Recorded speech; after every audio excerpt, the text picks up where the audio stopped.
Hello everyone, my name is Sweety Badhalia and welcome to SD Academy classes। तो आज का जो passage है ये मैंने P ब्लॉक से लिया है और बेसिकली ये अमोनिया पर बेस्ड है। अमोनिया से रिलेटेड मैंने आज ही एक वीडियो अपलोड किया है, तो मेरी रिक्वेस्ट है आप पहले उस वीडियो को देखें, उसके बाद इस पैसेज के क्वेश्चंस को समझने की कोशिश करें तो आपको ज़्यादा अच्छे तरीके से हेल्प मिलेगी।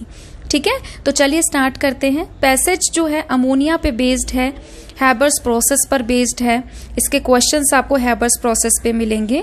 तो इन्होंने पैसेज में कहा है ammonia is a colourless gas with a pungent order. Ammonia एक कलरलेस गैस होती है जिसका एक पंजेंट सी स्मेल होती है, बड़ी ही तीखी सी एकदम से नाक में चढ़ती है। Its freezing and boiling point are 198.4 and 239.7 Kelvin respectively. In the solid and liquid states, it is associated through hydrogen bond. इसमें hydrogen bond होते हैं, as in the case of water, and that accounts for its higher melting and boiling point than expected on the basis of its molecular mass. तो क्योंकि इसमें hydrogen bond होता है तो इसका melting और boiling point काफी हाई पाया जाता है expected से। The ammonia molecule is trigonal pyramidal with the nitrogen atom at the apex। तो कहा है कि उसके ट्राइगोनल पिरामिडल वाली शेप होती है। It has 3 bond pair, 3 bond बनाता है और एक लोन पेयर इलेक्ट्रॉन का कैरी करता है। ठीक है, तो इसी पे बेस्ड इन्होंने कुछ असर्शन और रीजनिंग के क्वेश्चंस दिए हैं। तो चलिए शुरू करते हैं। तो चलिए स्टार्ट करते हैं पहले क्वेश्चन से। और असर्शन और रीजनिंग के जो क्वेश्चंस होते हैं मैंने पर्सनली फील किया है कि बच्चों को काफ़ी मुश्किल होती है, और कुछ बच्चे तो बेचारे ऐसे होते हैं जिन्हें क्वेश्चन ही नहीं समझ में आता है। ठीक है, तो कोई दिक्कत वाली बात नहीं है। देखो सिंपल सी चीज़ है, जिस चीज़ के बारे में हमें पता नहीं होता है, एक्सपोजर नहीं होता है या हमने प्रैक्टिस नहीं की होती है, तो एकदम से देखोगे तो अजीब लगता ही है। इसीलिए मैंने आपकी सिंप्लिसिटी के लिए पूरी स्टेटमेंट ना लिखने की बजाय उसको काफी शॉर्ट में लिख दिया है। ठीक है, तो आज क्योंकि असर्शन एंड रीजनिंग पर बेस्ड ये पहला वीडियो है, तो मैं अपनी तरफ से कोशिश करूंगी कि आपको बात समझ में आए कि असर्शन एंड रीजनिंग में अगर आ जाता है तो हमें किस तरीके से दिमाग चलाना होता है। और सबसे पहले तो ना यहाँ पे आपको सही तरीके से पता होना चाहिए कि असर्शन और रीजनिंग में स्टेटमेंट क्या कह रही है, उसके बाद आप इसका सही आंसर निकाल पाओगे। अगर बात ही नहीं समझ में आएगी तो आंसर कैसे निकाल पाओगे। ठीक है, तो देखो सबसे पहले होता क्या है, हमारे पास सवाल आते हैं पर सवाल का आंसर क्या है उसके लिए हमें ऑप्शन दिए होते हैं। तो हमारे पास ना 4 ऑप्शन होते हैं, ये गेम की तरह है। ठीक है, it's just like a game कि हमें ना 4 ऑप्शंस दे दिए और फिर उसके बाद हमारे सामने एक एक करके क्वेश्चन प्रेजेंट कर रहे हैं और बताओ कि 4 ऑप्शंस में से कौन सा ऑप्शन आपका सही है। ठीक है, नॉर्मली एमसीक्यू में क्या होता है, एक क्वेश्चन आएगा उसके 4 ऑप्शन, सेकंड क्वेश्चन आएगा उसके 4 ऑप्शन। इसमें क्या है, ऑप्शन सेम है, क्वेश्चंस बदल बदल कर आते हैं। ठीक है, तो देखो पहला ऑप्शन क्या कहता है, पहला ऑप्शन ये कहता है कि जैसे मान लो असर्शन है और रीजन है, इसके इन्होंने ना कुछ स्टेटमेंट लिख रखी है, कोई बात लिख रखी है। तो पहला ऑप्शन ये कहता है कि असर्शन भी सही बात है, रीजन भी सही बात है, और रीजन में जो इन्होंने लाइन लिखी है ना वो एक करेक्ट एक्सप्लेनेशन है असर्शन का, मतलब सही रीजन दे रखा है, सही तरीके से उसको एक्सप्लेन कर रखा है। दूसरा ऑप्शन ये कहता है असर्शन वाली बात भी सही है, रीजन वाली बात भी सही है, पर रीजन जो है ना वो करेक्ट एक्सप्लेनेशन नहीं है, करेक्ट एक्सप्लेनेशन नहीं है, उसका एक्सप्लेनेशन कुछ और होगा। ठीक है, अभी जब सवाल करेंगे तो समझ में आएगा। थर्ड ऑप्शन कहता है असर्शन भी सही बात है बट रीजन यहां पर गलत हो गया। अब जब रीजन ही गलत हो गया तो इसका तो आने का मुद्दा ही नहीं रहा कि रीजन करेक्ट है या रीजन करेक्ट नहीं है, क्योंकि ये तो यहीं पे बोल दिया कि रीजन एक गलत बात है, गलत स्टेटमेंट है। चौथा है कि असर्शन गलत है बट रीजन सही दे रखा है। ठीक है, तो इस तरीके से हमारे पास 4 ऑप्शंस होते हैं। आई होप आपको समझ में आया होगा। ये मैंने आप ही के लिए इतना थोड़ा सा आसान करके लिखा है, ये राइट रॉन्ग लगा के। ठीक है, क्योंकि पहली बार कर रहे हैं तो कुछ बच्चे होते हैं जिन्हें थोड़ा सा दिक्कत आती है, ये उनके लिए है। ठीक है, तो अब देखो पहले असर्शन पे जाते हैं। अब ये जो लिया गया है आज का असर्शन रीजनिंग वाला, ये मैंने इसीलिए लिया है क्योंकि कल मुझे कमेंट सेक्शन में किसी बच्चे ने बोला था कि मैम आप असर्शन एंड रीजनिंग करवाइए। ठीक है, तो आपको जैसा भी वीडियो लगता है या आपकी जो पर्सनल रिक्वायरमेंट है आप मुझे एज अ सजेशन बता सकते हैं। अगर मुझे सजेशन अच्छा लगेगा तो डेफिनेटली मैं उस पर वीडियो बनाऊंगी। ठीक है, तो देखिए असर्शन में इन्होंने एक स्टेटमेंट दी कि ammonia act as Lewis acid. इन्होंने कहा है कि अमोनिया लुईस एसिड होता है। अब कंसेप्ट सुधारेंगे यहां पर। देखिए अगर हम बात करें एसिड एंड बेस की, ठीक है, तो एसिड एंड बेस में अभी हमारा जो कॉन्सेप्ट चल रहा है वो चल रहा है लुईस का, क्योंकि यहां पर लुईस की बात हुई है। तो एसिड्स हमारे पास वो होते हैं जो इलेक्ट्रॉन एक्सेप्टर होते हैं और जिनके पास इलेक्ट्रॉन की कमी होती है। लुईस के अकॉर्डिंग बेस वो होते हैं जो इलेक्ट्रॉन डोनर होते हैं, यानी कि इलेक्ट्रॉन रिच स्पीशीज। अरे रिच होंगे, उनके पास होगा तभी तो देंगे। तुम मेरे पास पैसे मांगने आए, ठीक है, मेरे पास होंगे तो ही तो मैं दूंगी। अगर मैं खुद ही कंगाल हूं तो मैं कहां से दूंगी, है ना। तो अगर बेस क्या है, electron donor, electron rich species. अब ये कह रहे हैं कि अमोनिया, सबसे पहले तो अमोनिया की बात करते हैं। अमोनिया होता क्या है, अमोनिया होता है NH3 और नाइट्रोजन पे क्या होता है, लोन पेयर। अब ये लोन पेयर आ गया तो ये क्या है, इलेक्ट्रॉन रिच। और आपने इतना सब पढ़ा है तो आपको ये तो पता ही है कि जब भी कोई इलेक्ट्रॉन रिच स्पीशीज आती है तो ये NH3 में जो नाइट्रोजन है उसके लोन पेयर शू करके अटैक करते हैं। और अगर ये इलेक्ट्रॉन दे रहे हैं, इलेक्ट्रॉन डोनर हैं, तो ये क्या कहलाएंगे, बेस, है ना। तो अमोनिया जो है वो क्या होगा, वो होगा Lewis base. Ammonia Lewis base होता है, ठीक है। बट इन्होंने कहा है कि अमोनिया जो है वो लुईस एसिड की तरह एक्ट करता है, तो असर्शन ही गलत हो गया। हमें तो पता है ये बात, हमें तो पता है ये बात कि अमोनिया पे नाइट्रोजन पे लोन पेयर होते हैं और वो देता है, इलेक्ट्रॉन डोनर है, वो लुईस बेस है। तो यहीं से ही पता चल गया कि असर्शन हमारा क्या है, गलत। अब देखो, अब इन्होंने क्या बोला है रीजन में, nitrogen in ammonia has a lone pair of electron in it. हाँ देखो ये बात तो सही है कि अमोनिया में नाइट्रोजन के पास क्या होता है, लोन पेयर होता है। तो रीजन सही बात है, एक सही स्टेटमेंट है, ठीक है। बट असर्शन क्या है, यहाँ पे गलत स्टेटमेंट है। यहाँ पे क्या आना चाहिए था, यहाँ पे आना चाहिए था कि वो लुईस बेस होता है। तो इसका आंसर क्या हुआ, इसका आंसर हुआ डी, कि असर्शन एक गलत स्टेटमेंट है और रीजन जो है वो एक सही स्टेटमेंट है, ठीक है। तो आई होप आपको ये समझ में आया होगा, ठीक है। इसे नोट करिए, फिर हम लोग आगे बढ़ते हैं। चलिए बढ़ते हैं नेक्स्ट क्वेश्चन की तरफ। तो नेक्स्ट क्वेश्चन जो है उसमें असर्शन में इन्होंने एक बात कही है कि ammonia is used as a refrigerant, ठीक है। तो मैंने आज ही वीडियो लेक्चर डाला है हैबर्स प्रोसेस और अमोनिया के ऊपर। तो मैंने जब यूजेस डिस्कस किए थे तो यूजेस में मैंने ये बात बताई थी कि अमोनिया को हम लोग रेफ्रिजरेंट के तौर पर यूज करते हैं, कि जो भी हमारे पास जब भी कूलिंग इफेक्ट हमें देना होता है तो वहां पर हम अमोनिया को यूज करते हैं, ठीक है। तो इन्होंने असर्शन में एक स्टेटमेंट दी है कि अमोनिया को रेफ्रिजरेंट के तौर पे यूज किया जाता है। तो ये बात 100% सही है, ठीक है। फिर उसके बाद है रीजन। अब रीजन इन्होंने क्या दिया है, ammonia has better heat transfer property. Heat transfer property ammonia में काफी अच्छी होती है than most of chemical refrigerant. ये बात बिल्कुल सही है। इसका रीजन क्या है, देखो अमोनिया जो है एक वोलाटाइल लिक्विड होता है।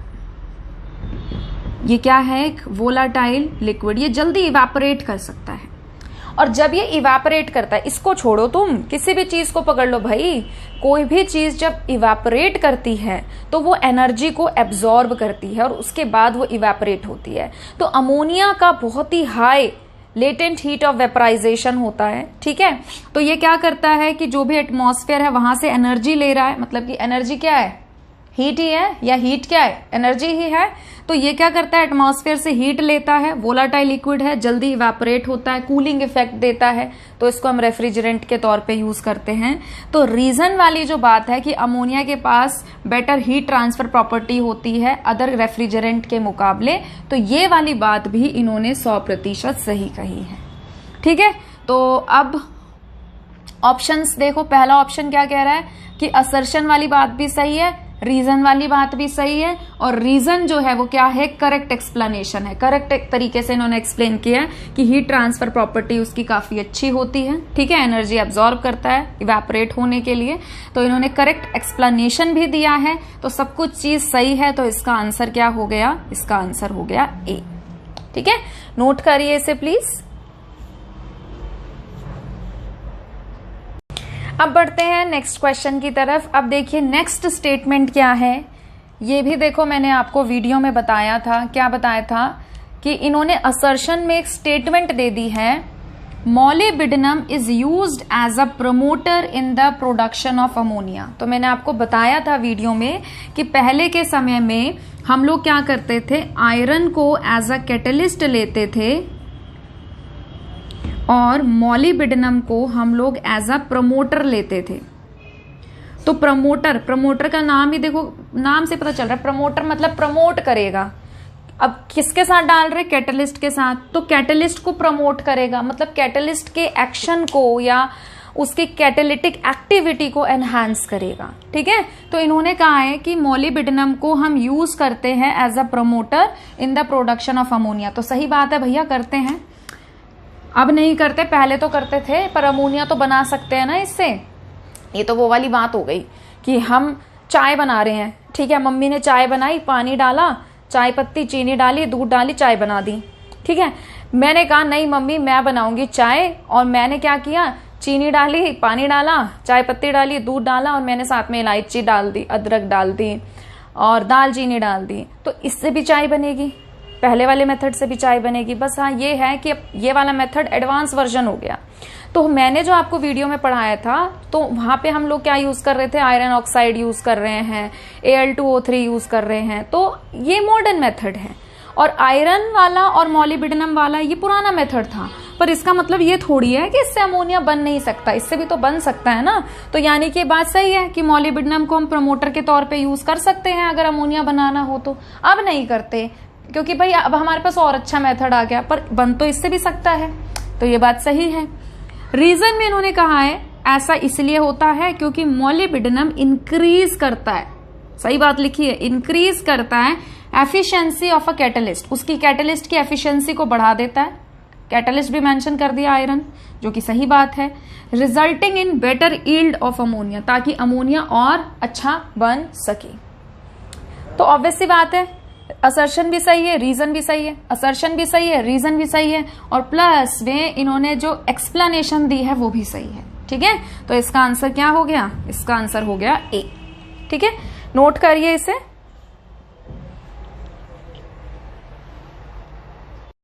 चलिए आगे बढ़ते हैं नेक्स्ट क्वेश्चन की तरफ। नेक्स्ट क्या है, असर्शन हमारे पास कह रहे हैं कि अमोनिया को हम मैन्युफैक्चर कर रहे हैं on industrial scale by Bayer's process. ठीक है, where high pressure favours formation of ammonia. तो ये बात सही है। मैंने जब आपको हैबर्स प्रोसेस पढ़ाया था, मैंने आपको बताया था कि लो टेम्परेचर रखते हैं और हाई प्रेशर रखते हैं, और हाई प्रेशर में मैंने वैल्यू भी बताई थी 200 ATM, जो कि काफी ज्यादा होती है। ठीक है, तो असर्शन वाली बात सही है। असर्शन क्या है, क्या कह रहे हैं, अमोनिया को जब हम बना रहे हैं बेयर्स प्रोसेस से, तो हाई प्रेशर फेवर करता है फॉर्मेशन ऑफ अमोनिया। तो ये बात 100% सही है कि हाई प्रेशर ही होता है।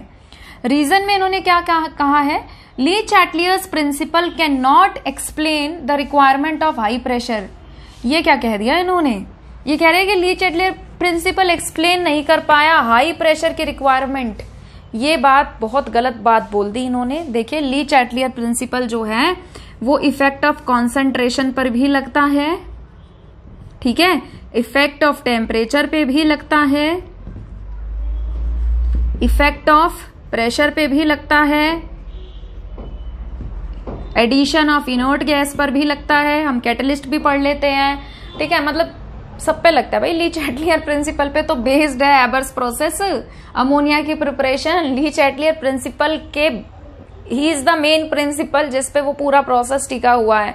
और ये कह रहे हैं कि ली चैटलियर प्रिंसिपल ही एक्सप्लेन नहीं कर पा रहा हाई प्रेशर वाली चीज को, तो ये गलत बात है, ये इन्होंने गलती कर दी।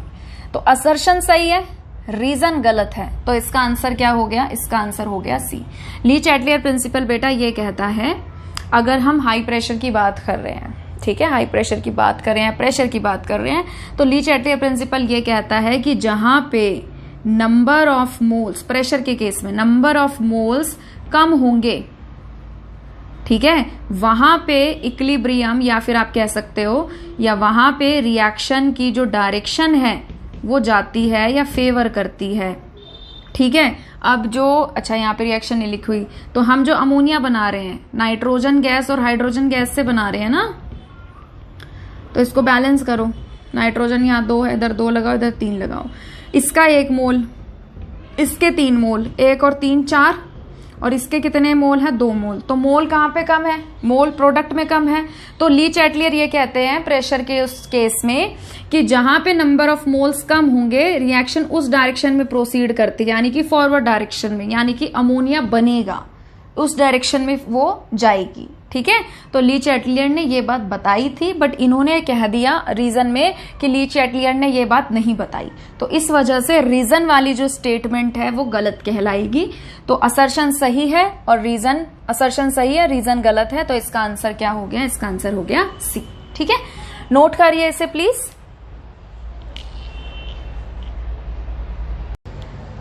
ठीक है, अब बढ़ते हैं इस वीडियो के लास्ट क्वेश्चन की तरफ। और अगर आपको ये वीडियो पसंद आया हो और आपको क्वेश्चन समझ में आए हो तो मुझे जरूर कमेंट सेक्शन में बताइएगा कि आपको असर्शन और रीजनिंग समझ में आई, ठीक है। इससे मुझे बहुत मोटिवेशन मिलता है। चलिए, अब असर्शन में इन्होंने क्या बात कही है, इन्होंने कहा है कि NO2 डाइमराइज होता है इनटू N2O4, तो ये बात बिल्कुल सही है। अगर हम बात करें NO2 की, तो देखिए नाइट्रोजन का एटॉमिक नंबर क्या होता है 7, पहली शेल में 2 इलेक्ट्रॉन, फिर सेकंड शेल में 5, तो वैलेंस इलेक्ट्रॉन जो है नाइट्रोजन में 5 होते हैं, तो ये इस तरीके से होता है, ठीक है। एक ऑक्सीजन के साथ ये कोऑर्डिनेट बॉन्ड बनाता है और एक ऑक्सीजन के साथ ये ऐसे डबल बॉन्ड बनाता है, ये शेयरिंग और ऐसे इसकी शेयरिंग चल रही है, ठीक है। तो मतलब ये इस प्रकार से बनता है, N सिंगल बॉन्ड,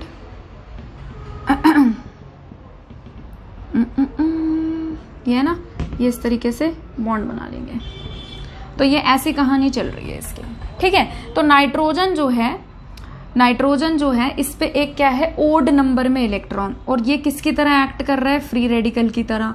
तो ओड नंबर ऑफ इलेक्ट्रॉन जो है वो हाईली अनस्टेबल होते हैं, तो ये क्या करता है, अपने ही जैसे NO2, जैसे ये एक NO2 है और ये एक NO2 है, ये आपस में क्या बना लेते हैं, ये बॉन्ड बना लेते हैं, ठीक है। तो ये इस तरीके से एक्ट करता है, N। अब नाइट्रोजन के 4 बॉन्ड हो गए,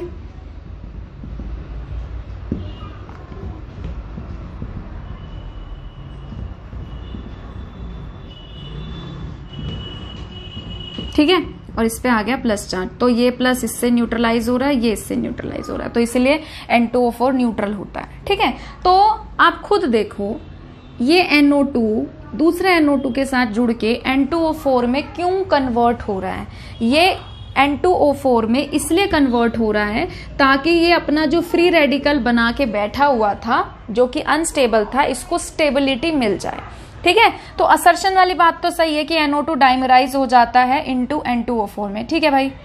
फिर रीजन में कहा है N2O4 इज हाईली अनस्टेबल, कह रहे हैं कि ये हाईली अनस्टेबल है। ये तो वो वाली बात हो गई क्या कि मैं बहुत खुश हूं इसलिए मुझे दुखी होना है, गलत है ना। हम लोग ये बोलते हैं कि अब हम बहुत दुखी हो गए, अब हमें खुश होना है, अब हमें अपनी खुशी पे फोकस करना है, हम ऐसे कहते हैं ना। हम ये तो नहीं कहते क्योंकि मैं बहुत खुश हूं तो चलो अब दुखी होता हूं, ऐसा तो कोई नहीं कहता। तो ये फ्री रेडिकल अनस्टेबल था, ये N2O4 में तो कन्वर्ट ही इसलिए हुआ है ताकि स्टेबल हो सके, और ये रीजन में कह रहे हैं कि ऐसा इसलिए है क्योंकि N2O4 हाईली अनस्टेबल होता है। जब भी कोई चीज, कोई भी रिएक्टेंट प्रोडक्ट में चेंज होता है तो वो इसलिए चेंज होता है मोस्टली कि भाई वो स्टेबिलिटी अटेन कर सके, ठीक है। तो इससे स्टेबिलिटी अटेन करनी थी, इसलिए इसमें चेंज हुआ है। अनस्टेबल होने के लिए थोड़ा ना चेंज हुआ है इसमें, अनस्टेबल तो पहले था बल्कि अब स्टेबल हुआ है, ठीक है। तो यानी कि रीजन वाली बात क्या है, गलत। तो असर्शन सही है, रीजन गलत है, तो इसका आंसर क्या हो गया, सी, ठीक है। नोट करिए इसे प्लीज। तो आज के लिए इतना ही। अगर आपको ये वीडियो पसंद आया है तो प्लीज इसे लाइक करिए, शेयर करिए, चैनल को सब्सक्राइब करिए। जल्दी मिलेंगे एक नई वीडियो के साथ। अपना ध्यान रखिए। Thank you.